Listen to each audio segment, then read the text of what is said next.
Stand for the pledge of allegiance to the American flag and remain standing for our invocation.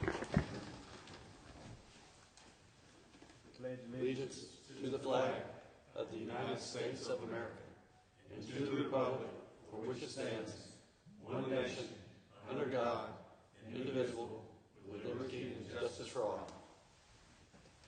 Let us pray. Oh, gracious God, we come as humble as we know how, Lord, to say thank you for being so good to us. Thank you for life, health, and strength. Thank you for food, clothing, and shelter. Thank you for every individual that has assembled here tonight. We pray, oh Lord, that you will direct our tongues and direct our minds as we discuss matters of the city's business. Now, Lord, we pray for those who are sick and shut in, those who are bereaved at this time. Pray for those who are fighting in harm's way, Lord.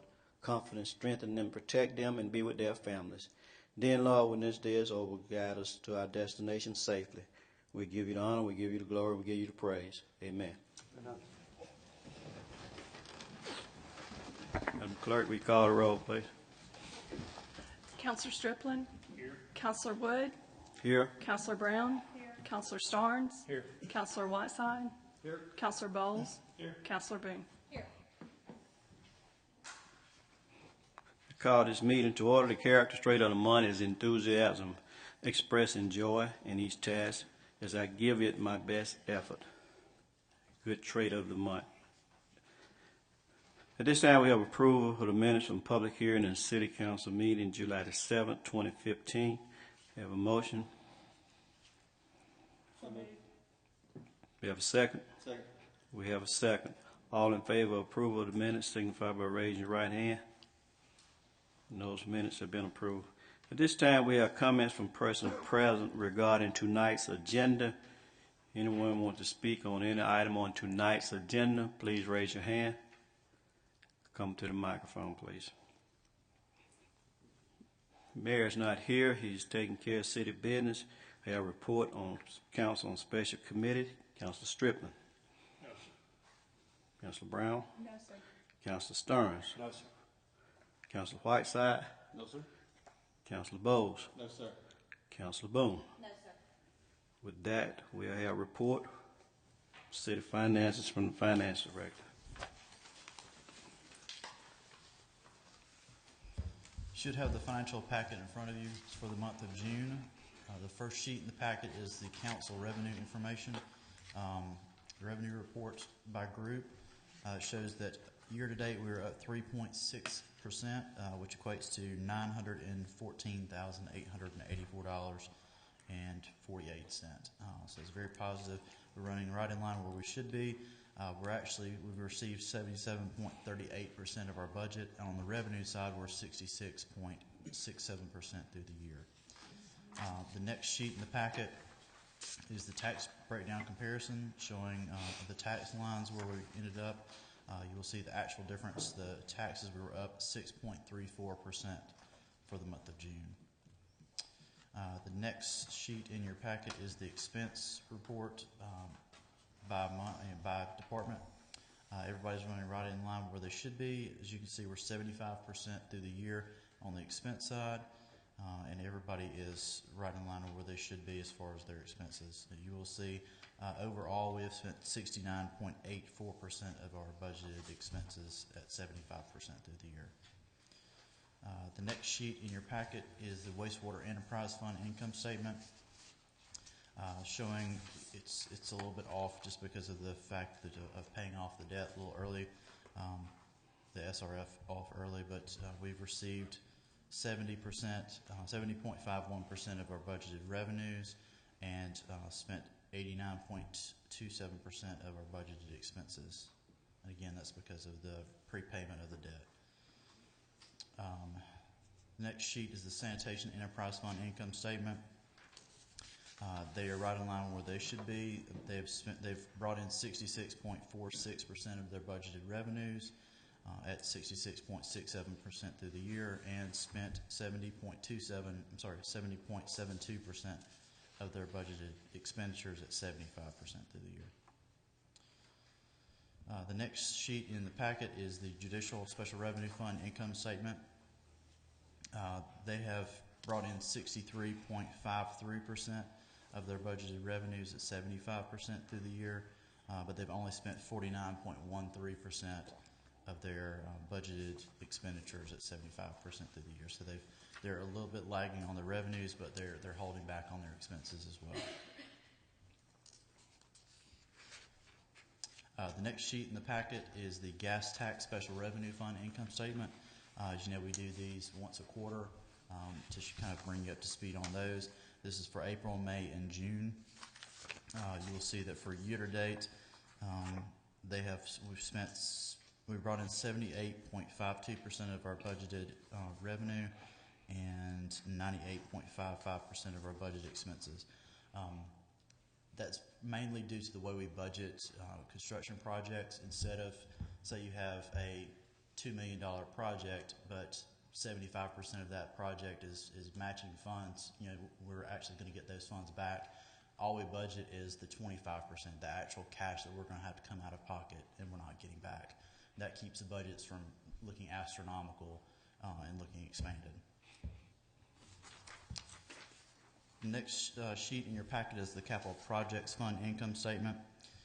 You will see that we have brought in 71.92% of the budgeted revenues at 75% through the year, and only spent 5.02% of the expenses that were budgeted.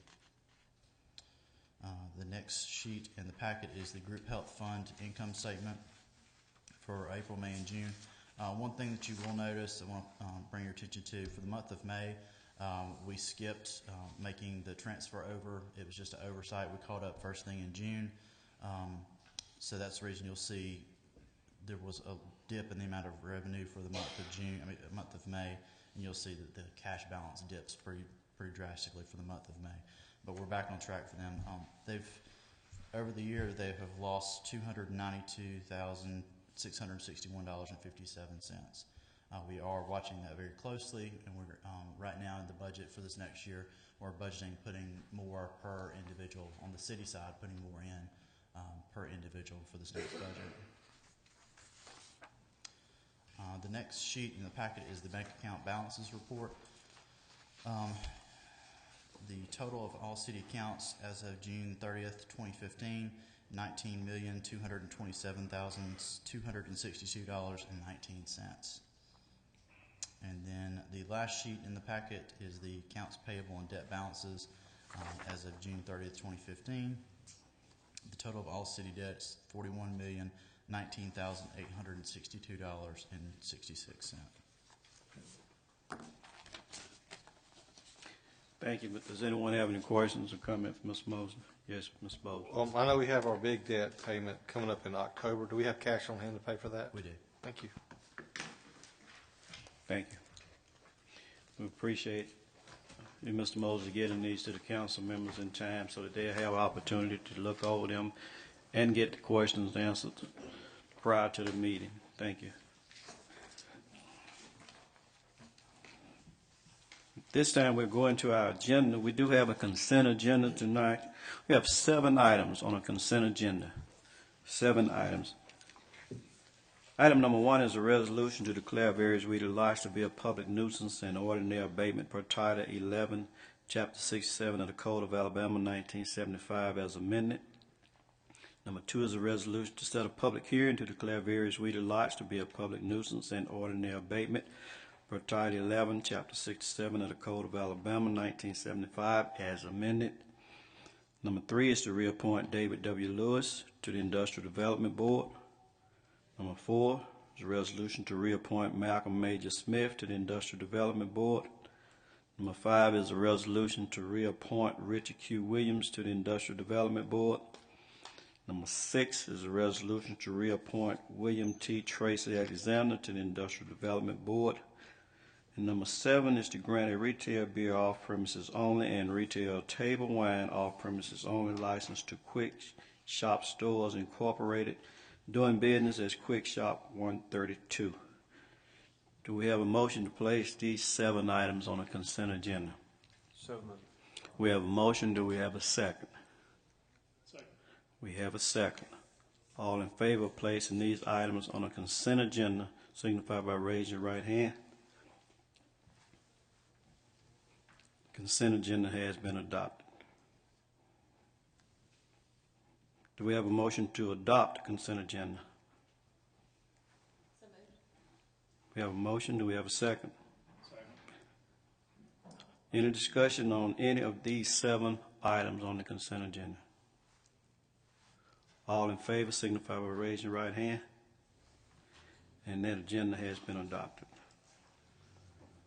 The next item on the agenda is an ordinance to petition for annexation of Swan property, Old Farm Lane. Councilor Whiteside, will you read it, please? Yes, sir. Be it ordained by the City Council of the City of Prattville, Alabama, that the City of Prattville is a city with a population of over 6,000 inhabitants located in the state of Alabama, and that it has been presented by petition by all owners of property located and contained which are contiguous to the corporation limits of the City of Prattville as they are now situated, and that the property described in the petition sought to be annexed is as described in Attachment A and shown in Attachment B, and that said property does not lie within the corporate limits of any other municipality, and that all owners, as defined by L 11-42-20 Code of Alabama, 1975, as amended, have executed said petition requesting the property be annexed into the City of Prattville, and that the City of Prattville finds that it is in the best interest of the City of Prattville and its inhabitants to annex said property. That the City Council of the City of Prattville finds that the petition has met all requirements of Title 11-42-20 through 11-42-23 Code of Alabama, 1975, as amended. Be it further ordained by the City Council of the City of Prattville, Alabama, that the corporate limits of the City of Prattville be extended and rearranged so to embrace and include the following property as described in Attachment A and shown in Attachment B, and that such property shall become part of the corporate area of Prattville, Alabama, upon passage and publication of this ordinance as required by law. Be it further ordained that the extension of sewer lines in the newly annexed area shall not be provided until such times as it becomes economically feasible for the city to provide same. Be it further ordained that a copy of the petition be filed in the office of the Judge of Probate of Elmore County, Alabama, and that this ordinance be published in the Prattville Progress of Watauga County, Alabama. So moved. We have a motion on the floor. Do we have a second? We have a second. This being an ordinance of permanent nature, the rules must be suspended in order to be considered. We have a motion to suspend the rules. We have a motion. Do we have a second to suspend the rules? Second. We have a second. All in favor of suspension of the rules signify by raising your right hand. And the rules have now been suspended. Will be any discussion at this time? Councilor Bowles. Mr. Duke.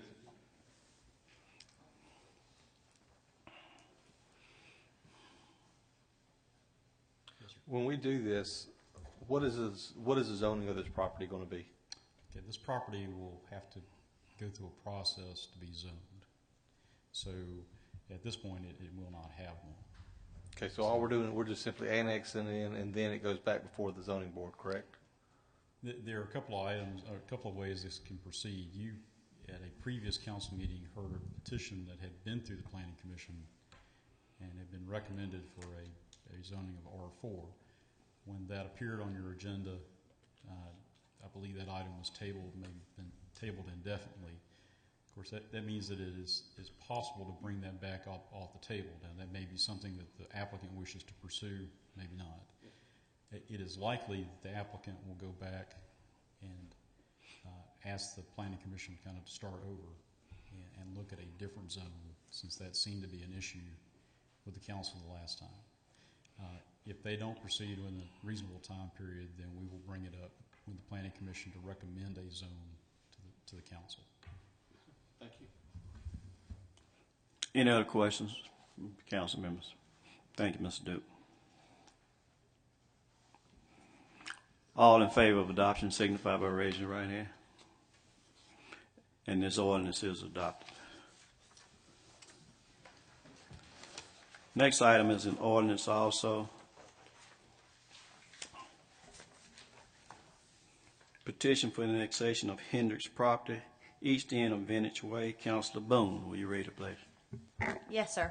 Be it ordained by the City Council of the City of Prattville, Alabama, that the City of Prattville is a city with a population of over 6,000 inhabitants located in the state of Alabama, and that it has been presented by petition by all owners of property located and contained which are contiguous to the corporate limits of the City of Prattville as they are now situated, and that the property described in the petition sought to be annexed is, as described in Attachment A and shown in Attachment B, and that said property does not lie within the corporate limits of any other municipality, and that all owners as defined by Section 11-42-20 Code of Alabama 1975 as amended have executed said petition requesting the property be annexed into the City of Prattville, and that the City of Prattville finds that it is the best interest of the City of Prattville and its inhabitants to annex said property, and that the City Council of the City of Prattville finds that the petition has met all requirements of Title 1142-20 through 1142-23 Code of Alabama 1975 as amended.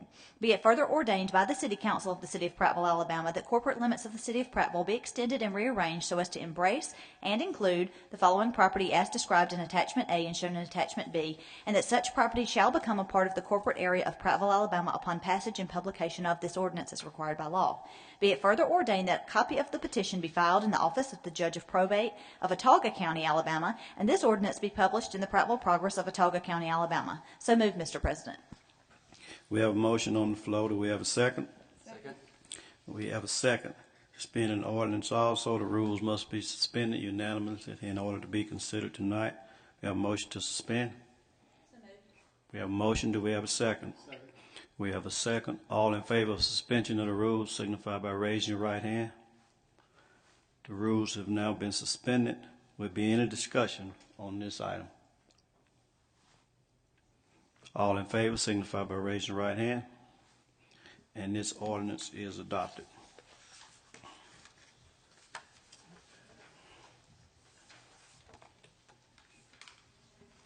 That exhausts our agenda for tonight. At this time, we open the floor from comments from persons present on any other item that they would like to discuss. Please raise your hand and come to the microphone. Yes, ma'am. Please come up.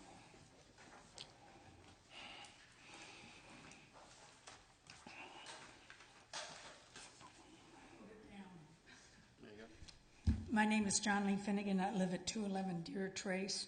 I'm coming for you on two items. I am reiterating my concerns with regard to the newly annexed Swan property on what type of zoning might be approved at a later date.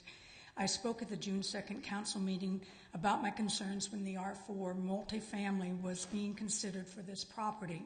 It was recommended that it be zoned FAR, and then at a later date the developer could come back with plans and ask for a rezoning. At that meeting, it was presented by the Swan representative that 300 to 400 apartments were being considered by the developer. The future growth of this area must be carefully examined. Traffic congestion is already a problem on the Highway 14 and Cobbs Ford Road corridors. Already in the last year, as of May 21, there have been 160 accidents on Cobbs Ford, 61 on Highway 14, and 37 on Old Farm Lane. With the addition of Long Lewis and Burger King on Highway 14 and Jack's and the building on the corner of Bass Pro Boulevard and Cobbs Ford, more traffic will no doubt be added to these areas. Rocky Mount needs to be widened and straightened before increasing its traffic flow. There is also the question of the need for additional city services, including water, sewer, sanitation, etc. All need to be carefully reviewed before building begins. Rochester Hills is a perfect example of zoning being granted before the surrounding areas took off in development. Unfortunately, once the R4 zoning was approved, the horse was out of the barn and the apartments could basically not be stopped. Please make sure all the T's are crossed and the I's dotted before approving any other type of zoning than FAR at this time. Thank you. Does anyone have any questions or comments for Mrs. Finnegan? I do. Ms. Finnegan, I agree with you 100%. I'm against R4 zoning, so if anything I can do, I will stop that. Thank you. Anyone else? No. Thank you, ma'am. Okay. My next one. I am coming before you because I am very concerned with the secrecy and lack of information by the city and the HBR with its involvement in Project Abraham, which has to do with the Pratt Mill property. This project has been under consideration by HBRA for over a year. Of the 10 meetings HPR held on this matter since April 17, 2014, HPR went into executive session 6 times to discuss it, which means the taxpayers of Prattville were not privy to what was discussed. I do not have any info on the July 8, 2014 meeting, so they may have also gone into executive session, which would make 7 executive sessions on this project. At the December 17th City Council Finance Committee meeting, Project Abraham was mentioned, and the question was asked, is still prepared to make that investment? And the response was yes. This was even before HBRA brought the property. At the April 2nd, 2015 HBR meeting, HBR Chairman Mr. Newton was granted authority to enter into negotiations with Pratt Mill Partners, LLC, which is the same entity that was planning on buying the mill as far back as March 2012 for a sale of a portion of the property. In June, I was informed the city is planning on leasing the mill's admin building for city use, and at the June 30th HBRA meeting, the letter of intent, Project Abraham, was on the agenda, and they went into executive session to discuss it. I find it very frustrating and worrisome that so little of this information has been presented to the public. Why the secrecy? It's not like Pratt Mill Partners hadn't made their intentions known that they wanted to buy the property. Why isn't the city forthcoming about the admin building? Where's the transparency and openness promised with this administration? Hopefully full disclosure, including projected costs, will be presented to the public before any further action is taken on this project. Thank you, Ms. Finnegan. Does anyone have any questions or comments at this time for Ms. Finnegan? Thank you. Thank you. Anyone else? Raise your hand, please. Come forward.